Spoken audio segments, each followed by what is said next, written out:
Assalamu alaikum. The topic of our discussion is feeder pathway in glycolysis or utilization of carbohydrates in glycolysis. सवाल बात करेंगे हम glycolysis की। Glycolysis क्या होता है? Break down of glucose into pyruvate. इसमें 10 स्टेप इन्वॉल्व होते हैं। फर्स्ट 5 को हम प्रेपरेटरी फेज कहते हैं क्योंकि इसमें एटीपी इन्वेस्ट होती है।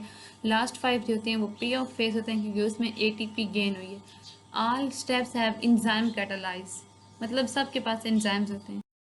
हमारे पास फीडर्स पाथवे इन ग्लाइकोलिसिस, इसमें अगर देखें तो हमारे पास ग्लूकोज के अलावा जब दूसरे कार्बोहाइड्रेट्स ग्लाइकोलिसिस में इंटर करते हैं, जिस पाथवे के थ्रू इंटर करते हैं उस पाथवे को हम कहते हैं feeders pathway in glycolysis. Next हमारे पास कुछ कार्बोहाइड्रेट्स हैं। First of all storage polysaccharides, glycogen and starch है। ग्लाइकोजन और स्टार्च अगर हम ह्यूमन के केस में देखें तो ग्लाइकोजन जो है ना, ये ह्यूमन के केस में हमारे पास एंडोजीनियस भी है और जो है ना डाइट्री फॉर्म भी है। जो स्टार्च है ना वो हमारे पास ह्यूमन के केस में ओनली डाइट्री सोर्स है। और इस तरह अगर प्लांट के केस में देखें तो हमारे पास जो स्टार्च है ना, ये क्या है, स्टोर जाती है। नेक्स्ट है हमारे पास डाइसेक्राइड में maltose, lactose, trehalose and sucrose जाते हैं। नेक्स्ट है हमारे पास monosaccharide, fructose, mannose and galactose. इनको जो है ना हम फर्दर एक्सप्लेन करेंगे इन कार्बोहाइड्रेट्स को। हमने यहाँ पे कुछ कार्बोहाइड्रेट्स की बात की है कि जो कार्बोहाइड्रेट्स ग्लाइकोलिसिस में इंटर करते हैं, जिस पाथवे के थ्रू करते हैं उस पाथवे को हम कहते हैं फीडर्स पाथवे इन ग्लाइकोलिसिस। तो ये जो है ना किस तरह से इंटर करते हैं, इसकी ना ओनली वन कंडीशन है। जितने भी कार्बोहाइड्रेट्स है ना, फर्स्ट ऑफ ऑल इंटर करते हैं ग्लाइकोलिटिक इंटरमीडिएट में, देन ये इन्वॉल्व होते हैं ग्लाइकोलिसिस। नेक्स्ट है हमारे पास glycogen and starch are degraded by phosphorylases. जो ग्लाइकोजन है ना वो एनिमल और माइक्रो ऑर्गेनिज्म में प्रेजेंट होती है मोस्टली, और जो स्टार्च है वो प्लांट में होती है। ग्लाइकोजन और स्टार्च किस तरह से ग्लाइकोलिसिस में एंटर करेंगे? फर्स्ट ऑफ ऑल ये अपने आप को मोबिलाइज कराएंगे। मोबिलाइज मतलब कि ये दोनों जो है ना ग्लूकोज से मिल के बने हैं, ग्लूकोज के पॉलीमर्स हैं। तो ये इनसे ना एक ग्लूकोज का मॉलिक्यूल रिलीज होगा, ग्लाइकोलिटिक इंटरमीडिएट में कन्वर्ट होंगे और देन ये इन्वॉल्व होंगे ग्लाइकोलिसिस में। यहाँ पे क्या होगा, मोबिलाइजेशन जो है हुई है ना, ये एक रिएक्शन होता है फोस्फोराइलेटिक रिएक्शन, उसके थ्रू हुई है। क्योंकि फोस्फोराइलेटिक रिएक्शन है ना, ये कैटलाइज होता है एंजाइम के थ्रू। ग्लाइकोजन के केस में ग्लाइकोजन फोस्फोराइलेज होता है और स्टार्च के केस में स्टार्च फोस्फोराइलेज होता है। ग्लाइकोजन और स्टार्च दोनों है ना, ये दोनों ग्लूकोज के पॉलीमर्स हैं। तो स्टार्च के ध्यान नेक्स्ट 2 पॉलीमर्स होते हैं। एक होता है अमाइलोज। अमाइलोज हमारे पास अनब्रांच ग्लूकोज पॉलीमर होता है, इसमें अल्फा 1,4 लिंक की होती है। नेक्स्ट अमाइलोपेक्टिन है, ये इसके अपोजिट होता है, इसमें अल्फा 1,6 होती है और ये ब्रांच पॉइंट होता है इसमें। नेक्स्ट अगर हम देखें तो हमारे पास इसमें क्या होता है, लिंकेज जिसमें होती है ना, इसमें ना 2 यूनिट जो है ना ज्वाइन होते हैं, ग्लाइकोसाइडिक लिंकेज होती है। इनमें ना स्टार्च और ग्लाइकोजन दोनों इन्वॉल्व होते हैं और इसमें जो है ना ये दोनों ब्रांच टर्न ले लेते हैं। अगर हम ग्लाइकोजन में देखें तो ग्लाइकोजन और स्टार्च में डिफरेंस ये है कि उसमें अमाइलोपेक्टिन था, इसमें ब्रांच और अनब्रांच होता है। स्टार्च में हमारे पास जो होती है, जो ब्रांचिंग होती है ना, वो 24 to 32 यूनिट होती है। ग्लूकोज में 8 to 12 यूनिट होती है। मतलब कि ग्लाइकोजन में जो ब्रांचिंग है ना वो फ्रीक्वेंट होती है as compare to starch. Next हमारे पास है कि ग्लाइकोजन और जो स्टार्च है ना, इन दोनों के पास ना रिड्यूसिंग और नॉन रिड्यूसिंग एंड्स होते हैं। ग्लाइकोजन जो है ना वो फोस्फोराइलेज पे एक्ट करता है और वहाँ से जो है ना एक एक जो ग्लाइकोजन फोस्फोराइलेज है ना, ये रिएक्ट करता है नॉन रिड्यूसिंग एंड पे। नॉन रिड्यूसिंग एंड पे 2 टर्मिनल के दरमियान ना एक जो है ना हमारे पास फोस्फो के दरमियान इनऑर्गेनिक फॉस्फोरी एक इनऑर्गेनिक फॉस्फेट जो है ना एक्ट करता है। ये जो इनऑर्गेनिक फॉस्फेट है ना, ये कोफैक्टर की तरह जो है ना काम करता है, ये एक्ट करता है और वहाँ से हमारे पास ना एक ग्लूकोज फॉस्फेट रिलीज होता है। ये जो ग्लूकोज फॉस्फेट है ये रिपीटेडली वर्क करता रहता है यहाँ तक कि ब्रांच पॉइंट ना आ जाए। जैसे ही ब्रांच पॉइंट आता है तो ये जो ग्लाइकोजन वाला ये अपनी एक्टिविटी को, ये जो है ना स्टार्च, जैसे ही ब्रांच पॉइंट आता है तो ग्लाइकोजन जो स्टार्च फोस्फोराइलेज की जो एक्टिविटी है वो स्टॉप हो जाती है। और स्टॉप कहाँ होती है, जहाँ पे ब्रांचिंग होनी होती है ना उससे 4 ग्लूकोज रेजिड्यू पहले, और यहाँ पे ना अब डी ब्रांचिंग एंजाइम काम करेगा। जो डी ब्रांचिंग एंजाइम उसे हम oligo alpha 1,6 to alpha 1,4 glycogen transferase कहते हैं। ये जो डी ब्रांचिंग एंजाइम है ना, ये 2 रिएक्शन सक्सेसिवली करता है। अगर हम एक्सप्लेन करते हैं इस डायग्राम के थ्रू, यहाँ पे अगर देखें तो हमारे पास एक नॉन रिड्यूसिंग एंड है और एक रिड्यूसिंग एंड है।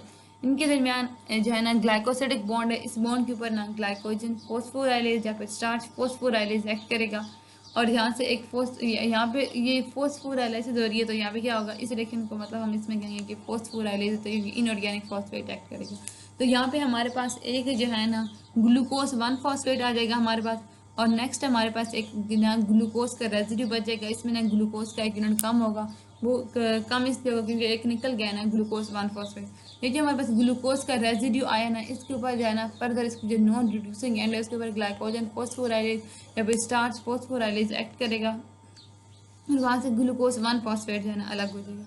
इस तरह ये रिएक्शन जो है ना रिपीटेडली होता रहेगा।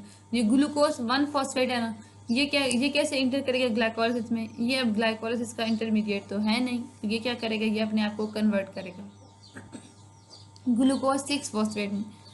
ये जब कन्वर्ट करेगा यहाँ पे एक एंजाइम यूज होगा फॉस्फोग्लूकोम्यूटेज।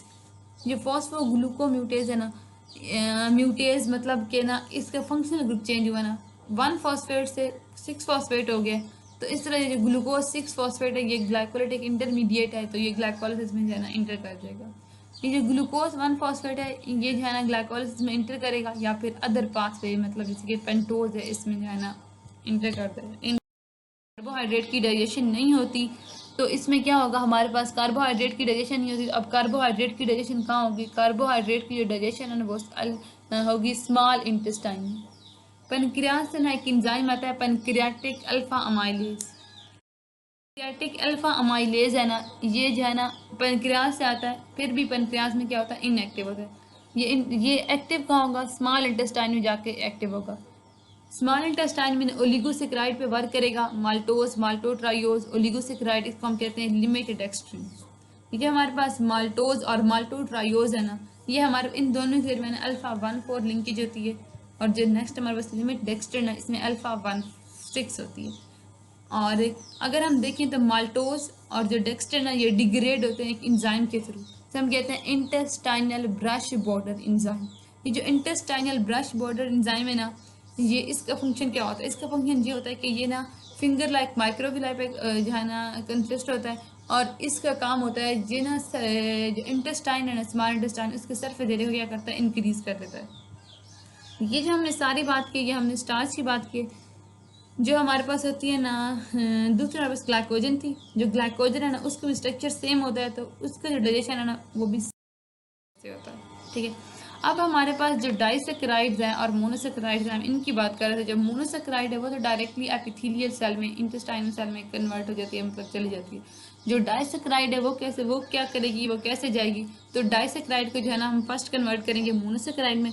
डाइसेक्राइड को मोनोसेक्राइड में कन्वर्ट करने के लिए ना इंटेस्टाइनल जो हमारे पास होती है ना एपिथेलियल सेल होता है, इनकी आउटर सरफेस ना एक एंजाइम प्रेजेंट होता है। उस एंजाइम का नाम है जी सुक्रोज आइसोमाल्टेज। ये जो एंजाइम है ये सी कन्वर्जन में यूज होता है। ओके, और नेक्स्ट हमारे पास यहाँ पे ये हमारे पास कुछ ये हैं, कुछ डाइसेक्राइड्स हैं, इनको हम कन्वर्ट करेंगे मोनोसेक्राइड में। फर्स्ट ऑफ ऑल हमारे पास डेक्स्ट्रिन है।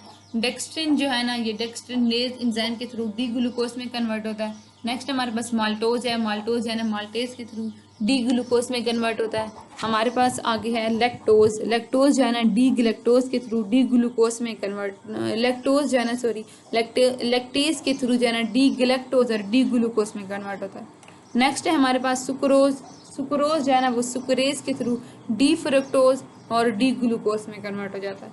अब ये हमारे पास माल्टोज, लैक्टोज और सुक्रोज ये हमारे पास क्या थे, ये डाइसेक्राइड्स थे। इनको हमने मोनोसेक्राइड्स में कन्वर्ट किया। अब जिनको हमने मोनोसेक्राइड्स में कन्वर्ट कर लिया ना, ये जो मोनोसेक्राइड्स है ना अब ये ना एक्टिवली ट्रांसफर हो जाएंगे एपिथेलियल सेल में, और वहाँ से ब्लड के थ्रू वेरियस टिश्यू में जाएंगे, और वहाँ पे इनका फॉस्फोराइलेशन होगा, और ग्लाइकोलाइटिक इंटरमीडिएट में ये जो है ना इंटर हो जाएंगे। नेक्स्ट है other monosaccharides inter glycolytic pathway eight several points.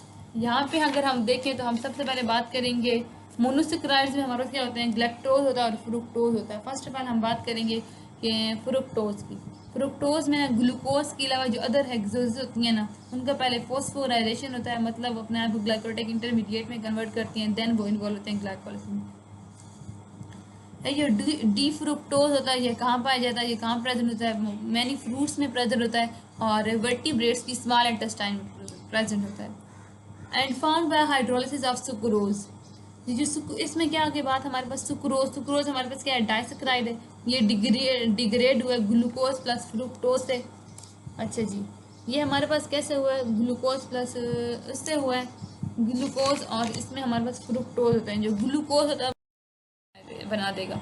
ये फ्रुक्टोज 1 फॉस्फेट था हमारे पास, इसने फ्रुक्टोज 1 फॉस्फेट एल्डोलेज को यूज किया डाईहाइड्रोक्सी एसीटोन फॉस्फेट में और ग्लाइसिल एल्डिहाइड में।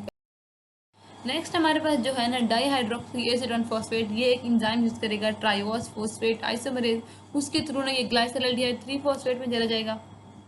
और जो हमारे पास पीछे रह गया ग्लाइसिल एल्डिहाइड, ये एटीपी को यूज करेगा ट्राइओस काइनेज को यूज करेगा और ये भी क्या करेगा ग्लाइसिल एल्डिहाइड 3 फॉस्फेट में कन्वर्ट कर देगा। ऊपर हमारे पास क्या रह गया मैनोज, जो मैनोज है ना वो हेक्सोकाइनेज एंजाइम और एटीपी को यूज करते हुए ना मैनोज 6 फॉस्फेट में अपने आप को कन्वर्ट कर देगा और वहां से ये डायरेक्टली मतलब फोस्फो मैनोज आइसोमरेज को यूज करके फ्रुक्टोज 6 फॉस्फेट में अपने आप को कन्वर्ट कर देगा। हमारे पास ऊपर क्या रह गया डी गिलेक्टोज रह गया। जो डी गिलेक्टोज है ना ये ना यूनिक ग्लाइकोलाइसिस में एंटर करेगा। किस तरह से करेगा, हमारे पास सबसे पहले होता है ग्लेक्टोज होता है ना, अच्छा हमारे पास ना लैक्टोज होता है, लैक्टोज की डिग्रेडेशन होती है तो वहां से हमारे पास ग्लेक्टोज प्लस ग्लूकोज बनते हैं। ये जो हमारे पास ग्लेक्टोज है ना, ये ग्लेक्टोज अपने आप को कन्वर्ट करता है ग्लेक्टोज 1 फॉस्फेट में। यहाँ पे एक एंजाइम यूज होता है ग्लेक्टोज काइनेज और ग्लेक्टोज काइनेज एंजाइम यूज होता है और यहाँ पे हमारे पास एटीपी यूज होता है। ठीक है, ये जो ग्लेक्टोज 1 फॉस्फेट है ना, ये क्या करेगा ग्लूकोज 1 फॉस्फेट ग्लाइकोलाइसिस का इंटरमीडिएट तो है नहीं, ये अपने आप को कन्वर्ट करेगा ग्लूकोज 1 एंजाइम में और यहाँ पे हमारे पास यूडीपी एंजाइम यूज होगा। ये जो यूडीपी एंजाइम है ना ये को एंजाइम की तरह वर्क करेगा और हेक्सोज ग्रुप का कैरियर है, ग्लूकोज को कैरी करता है और ग्लूकोज से ग्लूकोज 1 फॉस्फेट बनता है। यहाँ पे यूडीपी जो है ना ये हमारे पास यूज हो गया, तो अब हम यूडीपी को क्या करेंगे रिजनरेट हमें करना पड़ेगा ताकि फर्दर हम जो रिएक्शन कर सकें। यहाँ पे हमारे पास यूडीपी ना C4 पे एपोमराइजेशन होती है, ये 2 स्टेप में होती है। फर्स्ट स्टेप में हमारे पास क्या होती है ऑक्सीडेशन होती है, कीटोन की रिडक्शन होती है और ऑक्सीडेशन होती है तो कीटोन बन जाता है हमारे पास, फिर कीटोन की हम रिडक्शन कराते हैं तो वहाँ पे हमारे पास हाइड्रोक्सिल ग्रुप बन जाता है। अगर देखा जाए तो हमारे पास ना C4 पे ना जो हमने एपोमराइजेशन कराई है यूडीपी ग्लेक्टोकाइनेज को ग्लेक्टोज को हमने यूज़ किया है, तो यहाँ पे अगर हम देखें तो ऊपर भी हमारे पास हाइड्रोजन और हाइड्रोक्सिल ग्रुप है, नीचे भी हमारे पास हाइड्रोजन और हाइड्रोक्सिल ग्रुप है। तो ये हमें एपोमराइजेशन करने का क्या फ़ायदा हुआ है, हमें इसका फ़ायदा ये हुआ है कि यहाँ पे ना इसकी जो कन्फिग्रेशन है ना उसको हमने रिवर्स कर लिया। ये जो दो सक्सेसिव एंजाइम यूज हुए हैं ना, it is just to reverse the configuration of OH and finally हमें यूडीपी ग्लूकोज मिल जाता है। ये यूडीपी ग्लूकोज है ये फर्दर रिएक्शन में यूज होगा। और अगर इसमें हम देखें तो हमने ना 3 एंजाइम को यूज़ किया। फर्स्ट हमारे पास ग्लेक्टोकाइनेज था, थर्ड हमारे पास UDP glucose galactose 1 phosphate uridyl transferase था और थर्ड हमारे पास था यूडीपी ग्लूकोज 4 एपोमरेज। इन तीनों एंजाइम की अगर जो है ना डेफिशिएंसी हो जाए तो ये ना एक डिजीज़ काज करते हैं ह्यूमन में, इसे हम कहते हैं galactosemia. Thank you so much.